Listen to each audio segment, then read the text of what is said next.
Look me up on Google, search the classics, you crazy bass. Pull me up and pull me down. It's a battle royale in the eye of the storm.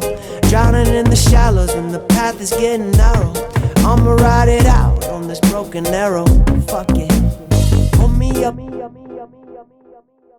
Sports Edition.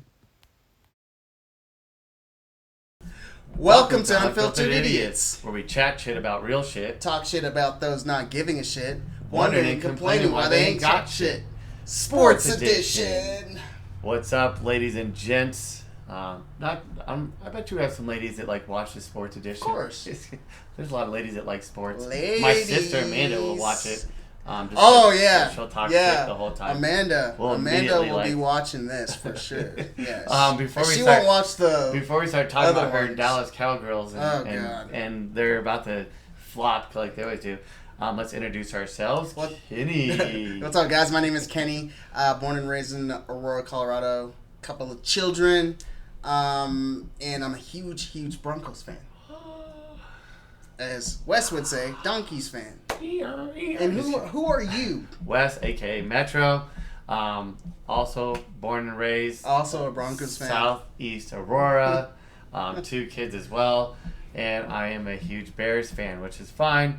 The Broncos try to take the Bears colors because they just want to be like us so bad. What? They used to have, we all know, they used to have like that like lighter blue, like almost like that powder blue with like the brighter orange, and then they went to that navy. So they had to take our So there's colors. so many things that Wes and I agree on Unfiltered Idiots, but once we get to the Sports Edition, everything turns to hell. Because the Broncos are not trying to steal the Bears colors, okay? They did. That's not the exact same colors. That's not what happened. It's not what happened. It's not what happened. It's not what happened. Anyways, yeah. So let's jump right into it. Let's talk about the one that, if we're gonna talk about a team, we can talk about the one that everyone hates, the Dallas Cowgirls. We can agree on that. First and foremost, I will say this: they do look a lot better than we all knew that their offense. They look good. We all knew their offense was going to be good. They have the second easiest schedule in the NFL, and again, that with injuries and all that kind of stuff, we got to wait and see, because right now, look what's going to happen. Everybody gets to play the Seahawks for the next possibly 6 weeks or longer, including the Packers. Seahawks, man. The damn Packers get to play them without Russell Wilson in like 4 weeks, and guess what? The Bears play him in like 10 weeks. Yeah. So, Russell Wilson will be back. And so that's why, and I've always said this publicly, that it's the end of the season strength of schedule that really that's what matters, right? That's when things start shaking up. But that doesn't matter, but it doesn't mean that the preseason one means nothing. I mean, the Cowboys and the Broncos have an easy schedule too. Those are still going to be... It tells me that every week. Those are still going to be like... you're still going to have probably the Cowboys might end up with the easiest schedule. Who knows? They could up with a 30th schedule. Well, from what I've seen, and obviously I watched Hard Knocks this year as well. But they look better. They look really good. They look like a great team. I think that the Cowboys are going to do what Cowboys do. What they do and what they're known for doing is choking at the end of the season or whatever. I thought you were going to say like giving each other dual hand jobs, but never mind. Oh, that's what I should say. This is not for kids. Yeah. No, that's not what I was saying. I thought we were going like the Brokeback Mountain. No. We were just talking about... And we just lost about like all of our audience at like... No, I'm just kidding. Well... I have multiple friends that are Cowboys fans. I can't wait till your sister watches this. Good Lord. She's going to... Well, that's the point. Is we want to ruffle those feathers. Yeah. Because they haven't been. I mean, the last time they had an NFC Championship game was 1996. So, right. And I get it. Like, it is tough. I understand. It's this is what the NFL wanted. They wanted parity. They've done it, to their credit, probably the best job in all of sports by having a fairly strict salary. I mean, I don't really know of any loopholes. Kind of like no, there's not. There's no. Baseball's loopholes are like our tax law. There's a truck to drive through them. Yeah, the NFL is, and I was actually basketball has a little bit of loopholes, like luxury stuff. Yeah. Not in the NFL. It's pretty cut and dry. NHL's like that too, though. And that's why you got a lot of parity typically with the NHL. You'll see teams kind of all of a sudden like have their little run, and then that's it. And, so the NHL, to their credit, is like that too. Yeah, so I wanted to really kind of jump into. I was talking to you on the last Sports Edition, kind of about I think it was time for Nagy to leave. Yeah. I was wrong about that. Or I thought he was going to be fired. Yeah. But it's kind of, morphed over to the 2021 season and his kind of coaching style, and it's not for everyone. And it's really put a top draft pick in Justin Fields in kind of a predicament because it doesn't really seem like he's game planning correctly for. Yeah, so. and I mean, I think that, and I'll kind of stand by it from this standpoint. Yeah, I was wrong about, I thought he was, a better offensive-minded guy than he clearly is showing that he is, right? Mm-hmm. We thought it was Trubisky. We thought it was maybe Foles, who didn't have, this long history of, starting and being successful. Yeah. Foles had a kind of that little run, and yes, he got Super Bowl MVP, blah, blah, blah, but that was a little weird run. Prior to that, and ever since, he's kind of been, average at best. But Dalton, was a quarterback that, made 3 different Pro Bowls. That's not a fluke. Those don't just happen. 3 times, maybe 1 time could be. Trubisky made it in 2018. Yeah. He's like an alternate. But anyway, but still technically Pro Bowl. But point is, we saw that Matt Nagy, after 30 games of him trying to be the OC, who's now fired himself a 3rd time as the offensive coordinator. Yeah.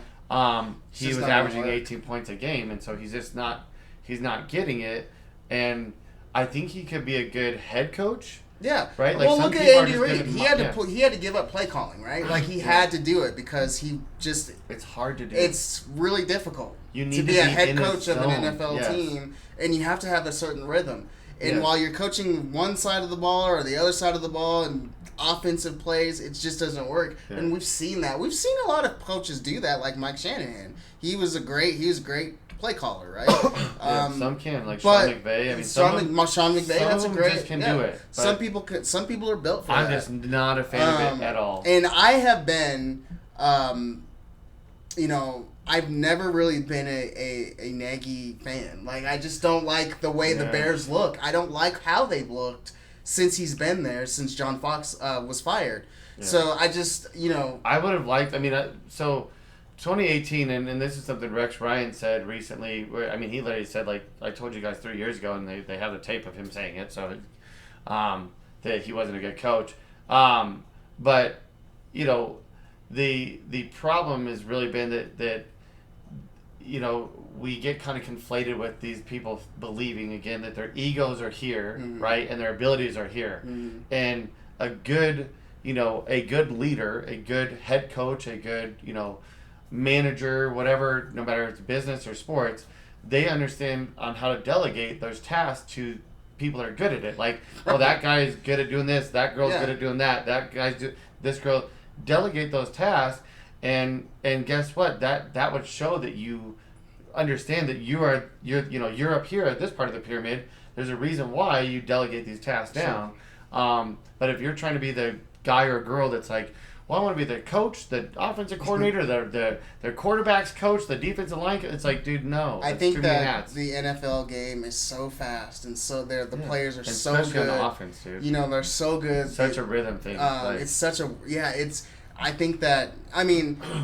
I don't know if he's just being stubborn at this point to give up this and he knows he's going to be fired, so he's just going to go out the way he wants to go out. I don't really know what this dude's angle is. I think the dude honestly, legitimately, and I'm not saying he doesn't have some good ideas. I think that, so this is to kind of give him the credit here, right? I think he can come up with really good play design. Some of the plays that he's came up with, I'm like, damn, those are some pretty legit looking plays. The problem is like I said, install the offense that you want to run, but have somebody who also understands it, and then make that be your coordinator. Let that dude sit up in a booth with their Zen music playing, and there's getting his foot rubbed and I want that person just in the zone, in the zone, and just I'm calling this play to set up this play to set up that play. Not like a guy's all right, let me get it. Even Justin Fields said in his ear, because Laser will be the offensive coordinator, and then they have DeFilippo talking to, because they want that channel. And even Justin Fields said, literally, he was the calmness of listening to DiFilippo versus Matt Nagy because the dude's on the sideline. Right. So he's already hyped up. You can hear all this stuff, and he's like, okay, we're gonna. And he said it was like he was panicking because he's like 3-7-2. It was like whoa, and you want a guy that's like, all right, we're gonna go trips left here, Z tones, and you're like, that's what you want. Yeah. And so you go 6-7-9, and like, hey, your reads here, your checks here, like that's what you want, and you want that rhythm because. Once that play's over, Nagy's watching. He's doing this, like you said. Oh, a guy came up with an injury. Oh, somebody came over and said, "Oh, so and so is on the defense." Talking you want that old coordinator going like, "Cool." While that plays, he's calling it in the huddle. That dude should be looking. I mean, there's got to be play. a point where if he had an offensive coordinator. Even if, the OC is, like, putting down a play that he doesn't like, he can approve or deny that. Yeah. But let the OC in the box, run the flow of the game. And I would have that conversation with him, like maybe when there's, like, a timeout. You know what I mean? Don't go, oh, I don't like that. Like, that's what we have the problem with. It's like, he's calling a play, and it's like, you can't all of a sudden go, no, don't like that. Yeah. Scratch that. And it's so funny though because I think that Matt Nagy is starting to become like a quarterback killer. Like it's just, is it just me or that's what I'm kind of seeing? Yeah, and I mean, and that's the thing. This is why I said same with like your guys' coach. The Bears ex-defensive coordinator. I truly just think some guys, girls, whatever, too, they need to just perfect what they're good at. Yeah. My uncle used to tell me that all the time. It's always resonated with me. Minimize what you're bad at, perfect what you're good at. Yeah. And if you're just really good at calling defense, Vic Fangio, like just be one of the best. He's great at defense. Yeah. Be one of the best defensive coordinators out there, and just make your millions. And why? Okay, because I love that you brought that up because Vic Fangio is a terrible head coach. We're still seeing the timeout issues, clock management issues. Year 4, right? So, it's or is it 3 years? 3 or 4? It's year 3. Yeah. So, but I've seen some of the most amazing great defensive plays, and he has a defensive. Matt Nagy got defensive roster. Coach of the year because the 2018, the Bears 2018, and same with Trubisky. The 2018 defense was so lights out that they're giving Trubisky like short fields. It made Matt Nagy look good because they go 12-4. But then the moment they don't have Vic Fangio, and then you had Nagy, and just players get like traded, whatever. Like no. I understand what you're saying, but it's hard. You can definitely tell that Vic is a defensive coach. A head coach, terrible. And I just want to kind of piggyback into kind of what's going on with the Denver Broncos. And I want to be the first to say I was wrong. Because I said that Drew Lock was going to be the starting quarterback, blah, blah, blah. Teddy Bridgewater playing lights out until... I called it. I said Teddy Two Gloves. Yeah. He's been playing well. No interceptions. We'll find out the next 10 weeks. Great game management. But here's the thing. Harder games. Drew Lock, I'm done. I'm done. Because you and I were texting, and you were like, okay, interception here and blah, blah, blah. So, Drew Lock, he does his Drew Lock thing. He drives the team down the field, and we're like, on the 10-yard line. And my son looks at me and says, he's gonna throw a pick. It's a pick, Dad.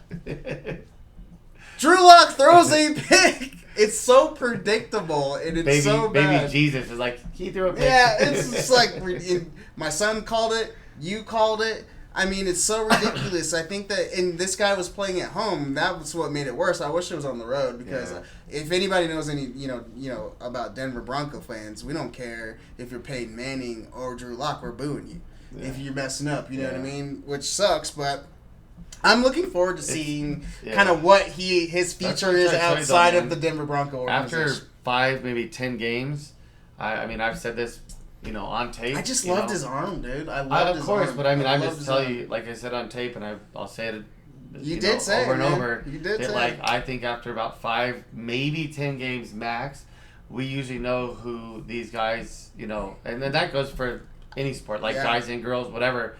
I truly just think that it's like we want so badly from like a coaching standpoint. I've coached my whole life, to like develop somebody, and I'm not saying like it never happens. I'm just saying you want that 9 person, times out of 10, it's like that's who they are, and that 1 out of 10 times, if someone goes, yeah, but that one guy, cool dude, the 9 others that didn't pan out, that they hung on and hung on and hung on. Well, it was so crazy to see when Teddy went down. Yeah. To see the players, the players, it just was dropped. Like the opposite when I could feel when Justin Fields came into the game. Right, it was like everyone. I saw people get up to the line. Yeah, everybody was going. I'm like, go! And, yeah, and everyone's like, oh, like the Cincinnati game. I mean, he had no preparation. I mean, like little to none. He like the difference of this is why.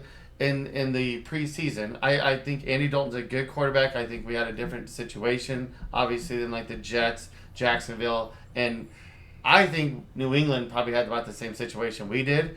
However, look at the difference. Looked great last game, but look at the difference of what, a arguably one of the best, if not maybe the best coach of all time did. And the coach who's probably an average guy. And the reality is, right, we could all say, oh, yeah, but the thing is, like, we need to win. New England was able to look, again, Bill Belichick was able to look in the mirror and go, we are not winning the Super Bowl this year. Right. No. Yeah, you're absolutely right. And, like, the reality is, like, I don't care. Like, okay, the Bears made the playoffs. The last seed that got in. Okay, fine, that's good. They've made it 2 out of 3 years. I'll give Nagy credit for that. As far as like, hey, you're at least like. But do you actually feel that they have that opportunity? Like 2018 for sure. A blocked kick. It was blocked. But let's talk about the rest of the kicks. I know when he hit 4 posts in one game, and then he went on to tell you that he literally would practice looking at the post. So for aim, I said, dude, like, from somebody who's played football and soccer my whole life, when you're a little kid, they teach you pick a post in soccer, right? And even for kicking, same kind of principle, like, right? But when you start getting really good, you like everybody and their mother will tell you that any coach is going to say, okay, now start picking your spots, right? Because I guarantee you start staring down a post, you're going to hit the post. Yeah, where is that guy? I think he went to he was with Miami. He went to somebody, but I know we've talked about this game. I know we talked about that game or whatever, the 2018. Right? But I mean, look at that. Like, that hurt me. Philly went on to win the Super Bowl. Yeah, and the Bears had a defense. But you guys had a defense from hell, and you guys were like pretty well and like menaces. Yeah, and I but again, so understanding like that Bill Belichick saw that and. This is why the vast majority, yes, there was, I don't know, I would say like 80%, 70% of analysts were saying Justin Fields, the moment they drafted him, they should have started saying, hey, we're going to get this kid ready like he's going to be our starter. Yeah, that's what that they should have started doing that. Because that's mental on him as well. And that number was, like I said, there was still probably like 40%. It doesn't help that he's in Chicago. The media is crazy there. Yeah. So it's just, everyone. But there's people that wanted, like, they're like, oh, I don't know, man, I'll go Dalton, like, let the kid develop. And I was kind of like, yeah. Like, but what you should have been doing, like, was bare minimum splitting reps. You know what I mean? Like, Andy Dalton's been in the league a long time. He probably doesn't have a whole lot of learning curve to your offense. Right. Let's be real. I trust the guy. Like, I would have been splitting reps from day one. And maybe got to the point where, like, which is what I said. I said by week 4, would be his starting. I said Detroit. And that's now, granted, Dalton got hurt. But, I mean, I think. Well, that's what happened. Yeah. It was crazy. But I was like, damn it. And so it was week 4, really, when he got his first, like, actual real start. But, I kind of have a bone to pick with you, though, a little bit. I don't think you give the Broncos enough credit for the talent that we have on that team. No, I think there's a lot of talent. But every time we talk, you're like, the schedule. That's a talented football team. No, I know. There's, the NFL's the NFL. I mean, you're going to be playing some games. I'm just saying that it helps. But, like, when you look at a schedule, it's like, oh, your tough games, like Baltimore, right? Like, these types of tough games are all in your house. Yeah. All your, like, hard, like, all your road games are, like, we're, at least right now, we're looking like weaker teams. Right. And, again, it's more me saying I wish I had that because I want my quarterback to develop. And I would rather him get to play some weaker teams throughout the season Sure. and maybe get his confidence going. You're right. Because they're still an NFL team. Right. I mean, the Lions. Look at the Ravens needed a 63-yard field goal to beat the Lions. The week before. The Lions were beating the Packers at halftime. Exactly. The Lions almost came back and beat San Francisco week 1. Any So given everyone's Sunday. like, "Oh, the Lions, the Lions, the Lions." It's like I'm not saying that they're on their way. I'm just explaining to you they're playing their asses with an off NFL roster for Dan Quinn. They've been playing everybody tough. Mm-hmm. And if the Baltimore Ravens don't hit a 63-yard field goal that hit the crossbar and popped over, the Lions win that game. And they're not being blown out either. Yeah, the Lions are not being blown out. The Bears are the first one that were up 21 points. Yeah. San Francisco went up on them 2 touchdowns, but then they start coming back. They didn't have. And they didn't lay Bears, down. It was a 10-point game. Exactly. And it could so have I been think that and I'll give you my. But I think the Broncos have a really good roster. By all means, I'm just saying at the end of the day, we know that yes, you need to have a good head coach. But at the end of the day, Matt Castle's even said it before the Patriots and Tampa Bay game. He said, "Hey, all due respect, it's Belichick. He's his exact words are I think he's one of the best coaches of our generation." He didn't even say of all time. Mm-hmm. But he literally was very candid in his next statement when he said, he said, it will always be where the players make the coach and not the coach make the player. Right. No. And and the other guys at the table were, and one of them was a coach, but they used to be a player. The other 2 guys, all of them were yeah, I agree with that, man. Yeah. And I was kind of there it is. Well, Tom Brady made Bill Belichick. Bill Belichick has 104 games without Tom Brady as a head coach. He is 6 games below 500. Wow, that's crazy. And so I think that because I've obviously since we've been doing this, I'm really watching the Bears and how they draft and the current players on the team. It's a damn good, talented football team. Team, roster, right? roster too. So I'm everyone's got holes. When's the Bears organization going to do the right thing? When they get get rid of him, quarterback, and get rid of Nagy. And that's that's my thing. Is I thought it was time last year to get rid of him. I honestly did. I kind of thought yes, there's a side of me that's yeah, but let's see. You were more no. Well, no, that's what I'm saying. I was more on the side of saying I think that if especially because there was all these reports and the Bears were on at different times where if they weren't number 1, they were number 2 to getting Russell Wilson. Then they were number 1 or 2 to getting Watson, or flip that. They're in reverse order. Then I heard you hear about Aaron Rodgers coming to you guys, which I thought that was a foregone conclusion. We all thought that was happening. I mean, that was reported as well. We thought that was a done deal. And reality is, if those moves happened, I mean, both of our teams not only legitimately. So you're saying on the talent side, I see what you're saying. I'm talking about the quarterback. The quarterback, yeah. If Aaron Rodgers was on your team, you guys a whole are different story. Not only 4-0, but you I would literally be going, yeah, you guys are probably a serious team. And if the Bears got Watson or Wilson, same thing. Instantly, And now here you have that kind of, because what people don't realize about Justin Fields, right, is they look at oh man, he ran a 4.3, which is great, but if they watch his film, he's a pocket quarterback. Yeah.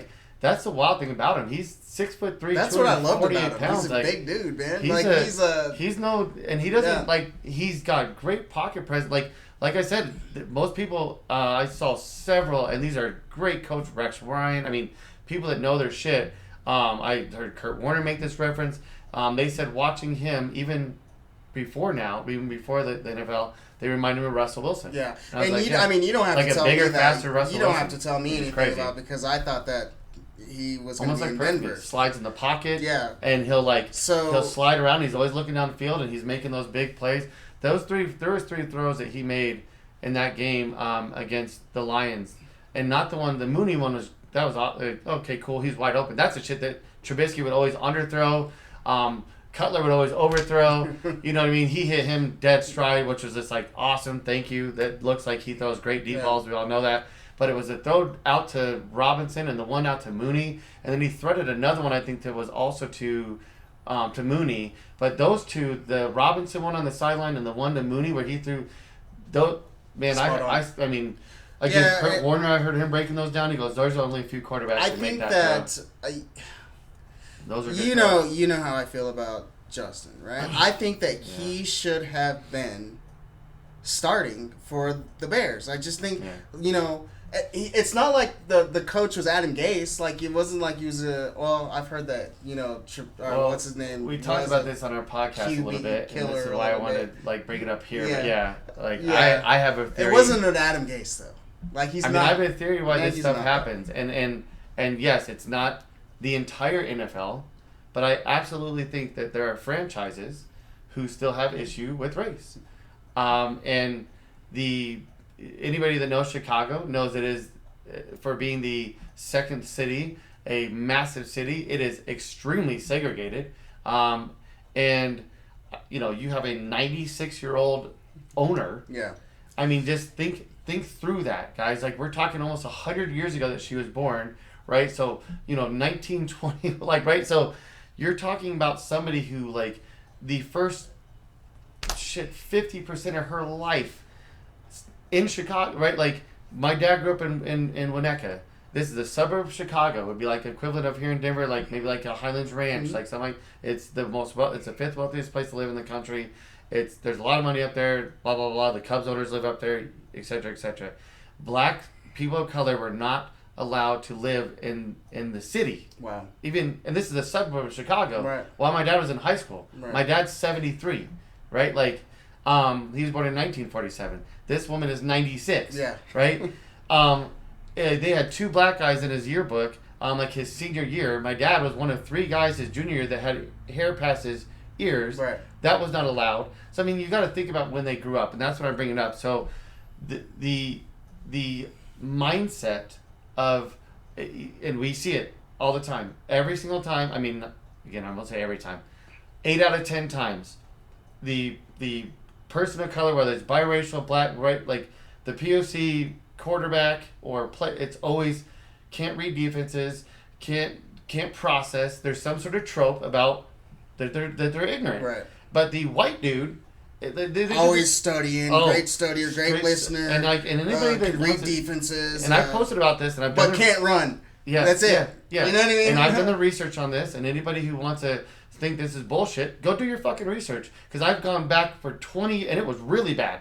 And they used to just be flat out this. Well, first of all, they wouldn't let black folks play. Yeah. Right. Then it became. I mean, they were just full blown, like saying things like, the Negroes can't run. Like a team. Like literally, like, and I'm quoting, and I'm not trying to use. I'm just explaining, like quoting what they were saying. Right. Like, and this is like in the 70s and 80s, bro. And now you got these same people who are sitting there going, well, and you saw this 5.5 years ago. Again, go do your fucking research. Five analysts that are all over the television all the time. Mel Brooks, Mel Kiper, Kiper Brooks. What's his other damn name? There's 5 people that are always up on, like, for about drafts. Every one of them, Trubisky, all about how so smart he is. The only man who had Watson was Bucky Brooks. Yeah, that's right. A person of color, and he had Deshaun Watson. And I've watched this coverage multiple times. The dude's like, I don't know what you guys are looking at. And I was also like, what are you talking about? Deshaun Watson was bowling out on people for 3 years. Yeah. 54 points against one of the best defenses of all time. Yeah, it's crazy. And now you got people potentially willing to, trade for a guy who's got a lot of, legal stuff going on, which I think has all been fabricated, but that's beside the point. You got people willing to trade for a guy who might get suspended, who we don't know, and if I'm wrong... Well, that's that kind of talent. Could be going to prison. Yeah. I'm just saying if I'm really wrong, which I don't believe I am at all.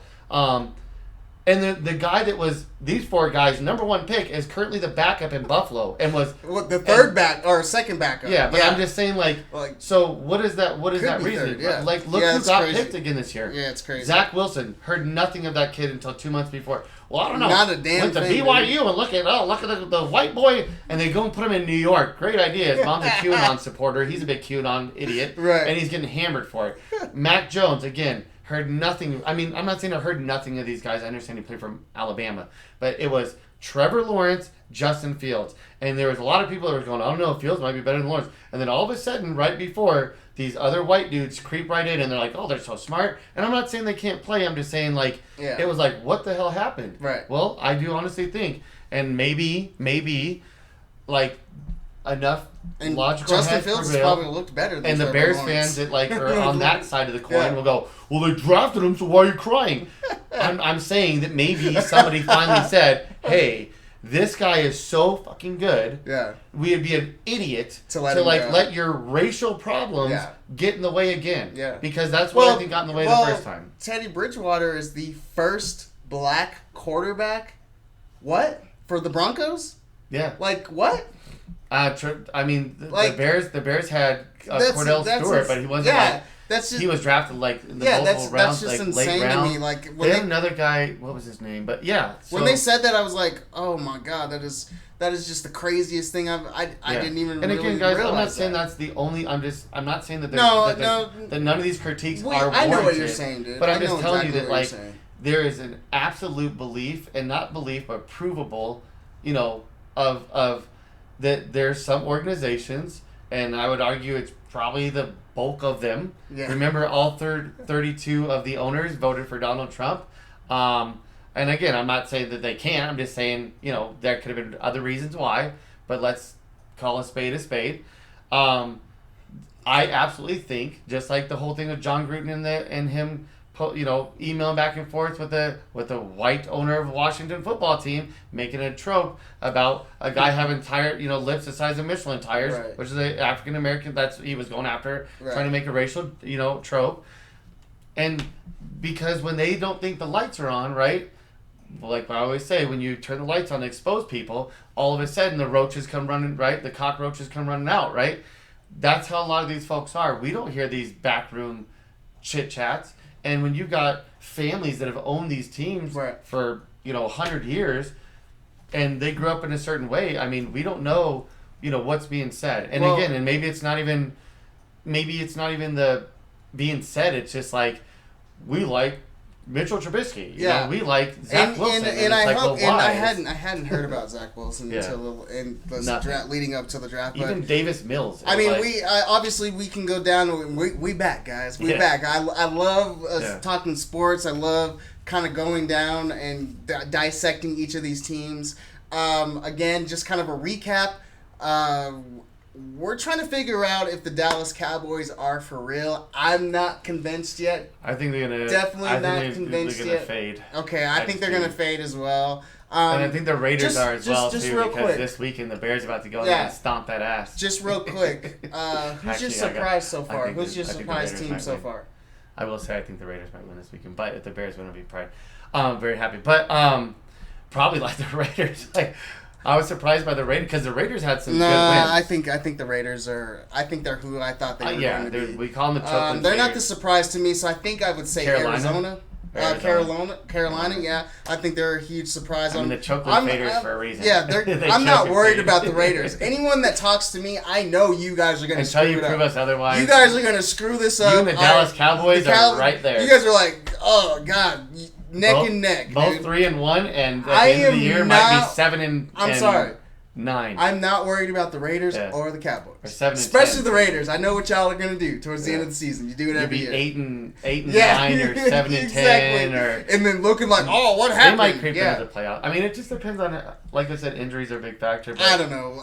I'm not worried about the Raiders, but Carolina, Arizona. Hey, but there's another thing too that the Chiefs could have been 0-4 by now. Like they should be 0-4.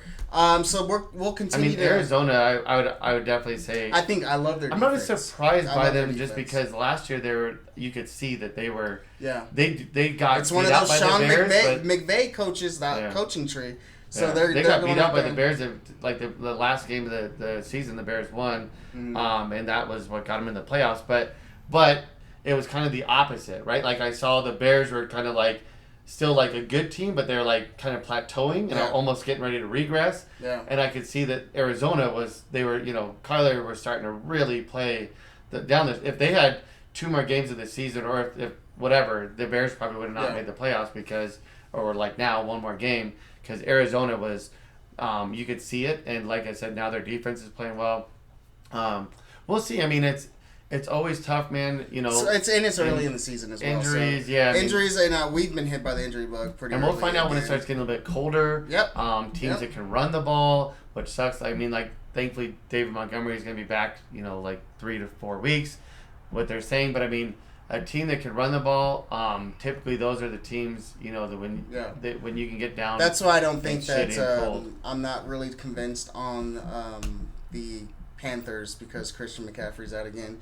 I think you have to keep that. He almost said he was going to play this weekend, but this is what happened to me last year. First time I ever got Christian McCaffrey, and he played like 4 games. I'm like, dude, come on, stay healthy. And the year before that, I passed up on him on fantasy, and like he had his best year ever. Yeah, that's our hometown boy. Get well, Christian. So this is Unfiltered Idiots. Maybe his like hot wife can help him. Yeah, probably. Unfiltered Idiots Sports Edition. Thank you guys so much for tuning in to us today. Hopefully our teams will get a win this Sunday. If you want they both kind of have winnable games, but they're both playing like Pittsburgh's got a good defense. It's in Pittsburgh. That's always going to make them a little bit better. The Raiders have a pretty decent offense. Their defense is okay, so it's almost kind of like they're, you know what I mean. But they both, I think, have if the game plan goes well, I think they both have a probably about the same chance to win. We'll see. I'd say like we'll see. Well, 45%. Hopefully, I can go to work happy on Monday. But anyways, guys, if you want to follow us on... What if Teddy Two Gloves goes down for... And then we'll have Drew. And then I'll be sad. And you guys know. I'll be tweeting and all that stuff. So hopefully Teddy Two Gloves will be okay. Yes. And all of a sudden you go, what are you doing? Yeah, exactly. Who are you throwing to? Anyways, follow us on Twitter at UFIdiots. I'm trying to get this out, but Wes keeps interrupting me. Or on Instagram at unfilteredidiots_IG. Who else? You can email me at knewell@unfilteredidiots.com and metro@unfilteredidiots.com. Follow us on Facebook, Instagram, Anchor app, YouTube. Don't forget to subscribe to us on YouTube. Anything else I'm missing? Make sure you go on the line. On the line. On the what? On the line. Did I say something crazy? No, I'm just messing with you. Oh, okay. Yeah, do that. I like to mess with Kenny. Everyone probably figures that out at some point. Kenny doesn't figure it out. He wears me down. He wears slowly shaves down his ability. All right, peace. All right, guys. I love you guys so much. Look me up on Google, search the classics, you crazy bass. Hold me up and pull me down. It's a battle royale in the eye of the storm. Drowning in the shallows when the path is getting narrow. I'ma ride it out on this broken arrow. Fuck it. Hold me up.